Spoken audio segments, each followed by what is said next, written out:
Bonjour à tous les atmophiles et bienvenue sur Atmo. Aujourd'hui on se retrouve pour un épisode exceptionnel. Pourquoi donc? Parce qu'on va essayer une des voitures qui me plaît le plus depuis mon plus jeune âge. Et il s'agit de cette sublime Honda CRX Del Sol VTI 160 chevaux. Autant vous dire que ça va envoyer, ça va bombarder sévère. En plus de ça, on va trouver un cadre sublime pour ce tournage. Ça fait grandement plaisir.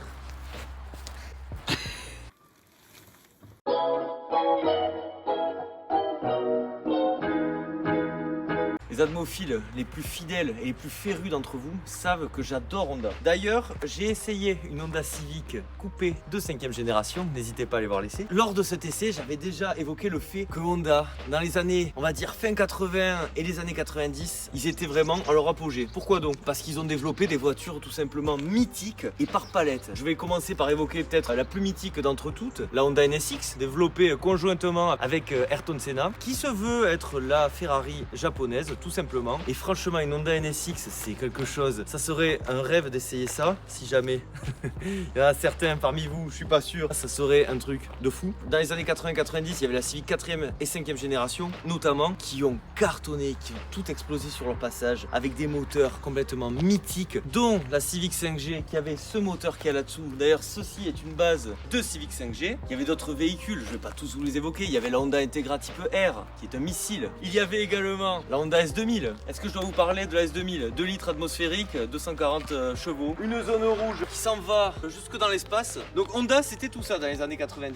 Mais c'était aussi découpé. Il y avait les Honda Prélude qui étaient tout bonnement excellents, mais il y avait quelque chose d'encore mieux. Quelque chose qui allait dans le courant des petites GTI. Je sais pas si tu vois monsieur Spielberg, les Honda CRX. Oui, c'est ça. Coupé, qui était en quelque sorte la réponse japonaise aux petites GTI bombinettes de l'époque, notamment françaises avec la 205 GTI. Et donc, cette réponse Honda, elle a démarré dès 1983 avec le premier CRX, un petit coupé très fun, très sympa à conduire. Ça a continué de plus belle, j'ai envie de vous dire, dès 1988 avec la CRX de 2e génération qui est vraiment la version la plus recherchée parce qu'elle s'envole à des prix maintenant complètement stratosphériques. Pour vous dire, une CRX, on va dire en 150 VTEC en très bon état, aujourd'hui ça avoisine les 20 000 €.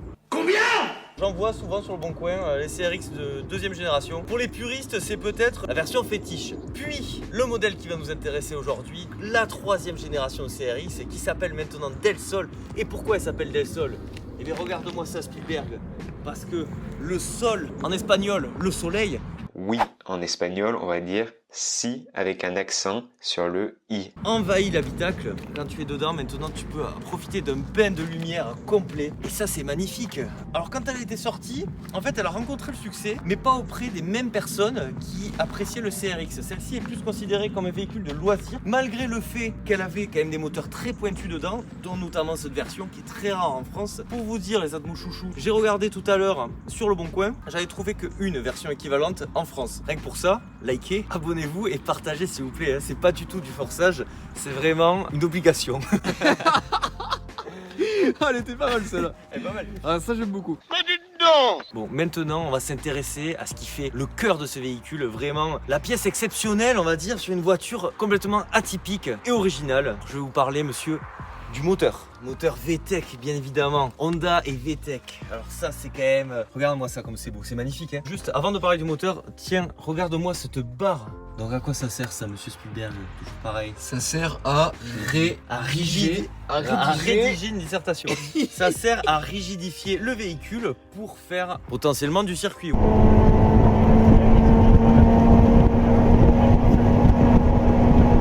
Après celle-ci, je pense pas qu'elle en ait fait, mais bon voilà, ça montre, ça témoigne en fait d'un caractère sportif du véhicule. Ces barres, souvent, elles sont pas là juste pour la décoration. Ce moteur, moi je m'incline devant. Je pense qu'il fait partie du gratin des moteurs automobiles de ces 30-40 dernières années. C'est quelque chose d'assez incroyable. Rappel du contexte, qu'on est en 1997 pour ce véhicule. Le moteur qui est là-dessus, c'est un 1,6 litre, mais un 1,6 litre atmosphérique, ok, de 160 chevaux. 160 chevaux, 1,6 litre atmosphérique en 97. Qui d'autre faisait ça? Personne. Doté de la technologie VTEC. Qu'est-ce que le VTEC? Pour faire simple, ce moteur, à bas régime, ce moteur est très souple, coupleux, il sait se montrer discret et économe. À haut régime, la zone rouge est atteinte très loin, plus de 8000 tours minutes pour la zone rouge, c'est tout simplement démentiel. Et là, on a un moteur hyper rageur qui va affoler toute la concurrence. Et donc, le VTEC se déclenche à partir de 5005. C'est un peu le Dr Jekyll and Mr Hyde, pour ceux qui ont la référence. À bas régime tranquille et gentil. Et à partir de 5005, ça commence à envoyer sévère. On peut parler aussi de la consommation qui se révèle être assez raisonnable compte tenu de l'année de production ainsi que de la puissance délivrée par ce moteur. Le propriétaire consomme à peu près 10 litres en tapant dedans. Une voiture de 97 essence qui fait 160 chevaux. En allure raisonnable, je pense qu'on peut bien descendre d'1 ou 2 litres. Je vais vous montrer comment on remet ce toit dur sur cette voiture. C'est très simple. Première étape, on enlève ces petits loquets. Deuxième étape,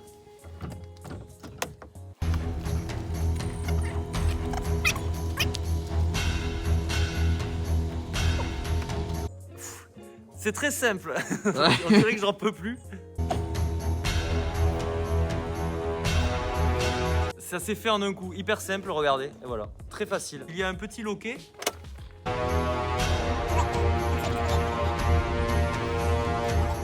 Attention, monsieur Spielberg, regardez-moi ça. Vous avez encore entendu le bruit. Et donc là, on passe d'un cabriolet à un coupé sportif qui fait 160 chevaux. Et là maintenant, on va bientôt partir à la découverte de sensations fortes parce que Atmo, c'est surtout du sport et des sensations. Viens voir maintenant ce coffre. À ce moment-là, il fait 297 litres. T'es pas impressionné? Non mais pour un cabriolet. Je rappelle qu'elle fait 4 mètres 00. Ben, une taille d'une Clio. C'est assez étonnant.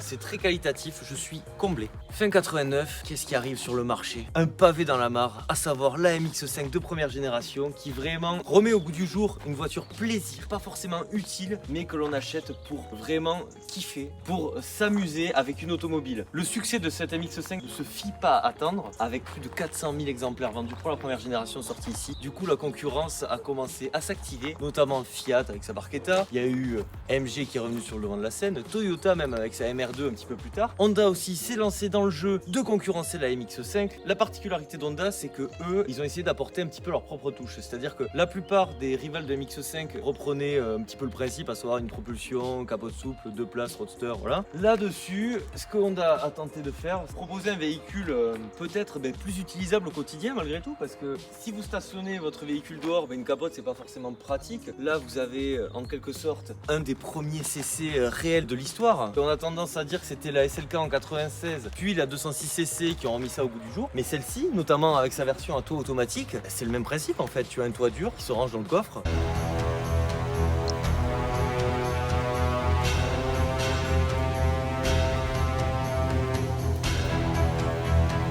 Honda était peut-être même un peu trop en avance sur leur temps parce qu'il faut rappeler que ce modèle est sorti en 92. Ça faisait 2-3 ans qu'elle était lancée celle-ci. C'est une concurrente directe mais avec des caractéristiques techniques bien différentes. Propulsion, traction, toit dur, toit souple, 115 chevaux à sa sortie, 125 chevaux à sa sortie, puis 160 chevaux en VTEC et 130 chevaux. Donc ça va être deux propositions différentes mais qui méritent chacune le coup d'œil. Bon, ça va? Ok, c'est bon. Ça tourne. Les Atmophiles, est-ce que vous êtes plus team Honda ou team Mazda? N'hésitez pas à me dire dans l'espace des commentaires quel team vous êtes, c'est hyper important. Regarde, ça c'est rigolo aussi. Bim. Là, ça donne une planche de bord très sobre. Très sobre, oui. Donc, ce que j'expliquais pour revenir à ça, hop, la petite lumière. Alors qu'avant, dans les cabriolets, c'était toujours un petit peu compliqué de trouver les éclairages. Ce véhicule n'était pas si mal équipé pour l'époque. Les rétroviseurs gauche-droite électriques, les vitres électriques. À impulsion, monsieur. Incroyable. On va l'enlever. Waouh.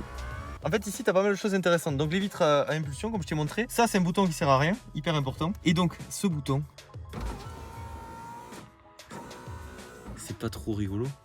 Et on peut la monter comme une vitre en fait. C'est une voiture à 3 vitres. Autre petite particularité, viens voir ce tableau de bord. On voit qu'on est dans une CRX Del Sol. D'ailleurs, ça nous la met là. Regarde, elle est mignonne. Hein, c'est bien elle. Il y a l'heure, c'est important. Les compteurs sont assez classiques, hein, tour minute, ce qui est quand même marrant. La zone rouge qui a 8000, hein, ça c'est quand même assez drôle. Autre point, regarde-moi cette casquette. Surtout avec ces petits bouton intégré complètement. Là tu as la ventilation, là tu as les phares. Ensuite là tu as des petits aérateurs très mignons, très ronds. Aussi ce que j'ai pas dit c'est que ce véhicule s'inscrit complètement dans la mode de l'époque qui était tendue vers le biodesign. Biodesign automobile, j'en ai parlé plein de fois. C'est des véhicules avec des formes un petit peu plus rondes, un petit peu plus harmonieuses, dont l'exemple principal peut être la Renault Twingo, mais il y en a eu plein d'autres. Donc il y a cette CRX, le fameux Fiat Multipla, mais il y a aussi les MG cabriolets qui sont sortis qui étaient un petit peu avec ce visage là, les Toyota Celica et j'en passe. vitesse. Donc là, on a une ventilation assez classique. Regarde, moi ce que je trouve toujours aussi étonnant dans ces voitures, les boutons en fait, vois comme ça réagit bien. Et ça, je l'ai dit sans l'avoir vu, mais je le savais en fait. Tout est bien quoi. Il n'y a pas trop de fioritures mais ça suffit largement. Sur ce véhicule à l'origine, originellement on peut le dire, les volants et le pommeau de vitesse étaient en plastique. Le propriétaire a opté pour ces versions identiques mais juste garnies de cuir qui provenaient d'une édition spéciale 25e anniversaire. 25 anniversary. Do you think that Giroud is the best French player? Yes, he's a Giroud. Et en fait là tu as des rangements derrière toi. Là ça va être compliqué à voir. Un petit rangement. Et en fait il y a le même de l'autre côté normalement. C'est ça. Attention, et maintenant la boîte à gants. C'est une boîte à gants. Petit accoudoir pour ranger des lunettes de soleil par exemple. À bord de cette Honda CRX Del Sol, c'est très sympa, hein, très sympa. On va essayer un peu de la booster quoi.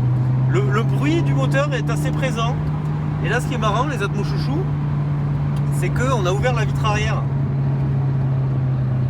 C'est assez agréable parce que du coup ça nous fait un petit flux d'air mais sans nous décoiffer le brushing. Vu qu'on a un petit peu comparé avec la MX-5, ce que je trouve pour une voiture qui est quand même assez ancienne, c'est qu'on a l'impression malgré tout que c'est une voiture assez récente. L'intérieur, le feeling de conduite, on n'a pas l'impression du tout que c'est une voiture de 97. Tu m'aurais dit que c'est une voiture de 2007 par exemple, j'aurais dit oui. Le volant est peut-être un poil gros, premier ressenti quoi, avec ce coucher de soleil, si c'est pas beau. Ah oui, c'est sublime. Bon allez.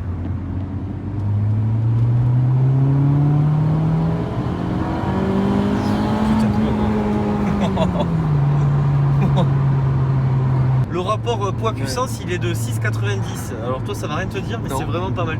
Ça me dit rien du tout. C'est pas mal. Alors, on va faire les specs hein. Donc 160 chevaux je rappelle, 1105 kg, 0 à 100 atteint en moins de 9 secondes, 8 secondes 8 exactement, c'est pas mal surtout pour une voiture de cette époque. Le 1000 mètres au départ arrêté en 29 secondes. On a affaire à une petite sportive. Après je sens que c'est une traction avant, je sens qu'il n'y a pas le feeling un peu feel good de la MX.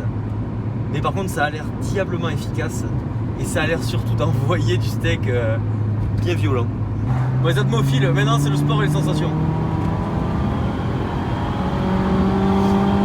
Regarde-moi ce compte tour là. Putain de merde. Bon.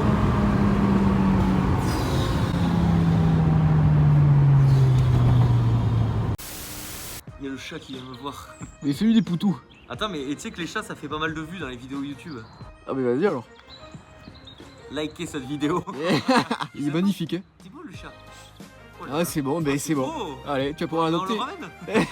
En conclusion les atmophiles, que dire d'autre à part que cette voiture est juste immanquable. C'est incroyable, vraiment c'est une proposition unique sur le marché. Le design on aime ou on n'aime pas, mais force est de constater que Honda a osé quelque chose. De mon point de vue je trouve que c'est même la CRX la plus réussie des trois. Je vais pas parler de la CRZ qui est autre chose. Le concept était génial à son époque. Le moteur est un des moteurs les plus légendaires qu'il existe. Cette voiture ne coûte pas encore trop cher, même si ses prix sont à la hausse, attention. Mais voilà, c'est un bonheur ce véhicule. Honda a vraiment fait quelque chose d'assez incroyable dans les années 80-90 et ça me fait mal au cœur de voir leur gamme actuelle de véhicules parce que on a complètement perdu cet esprit plaisir. J'espère que cette vidéo vous a plu. Si c'est le cas, pensez au like, à l'abonnement à la chaîne, c'est hyper important. Pensez aux commentaires pour le référencement, ça fait plaisir. Mais le plus important c'est d'aller bien, donc prenez soin de vous. C'était Atmo, je vous dis à la prochaine, bisous, ciao.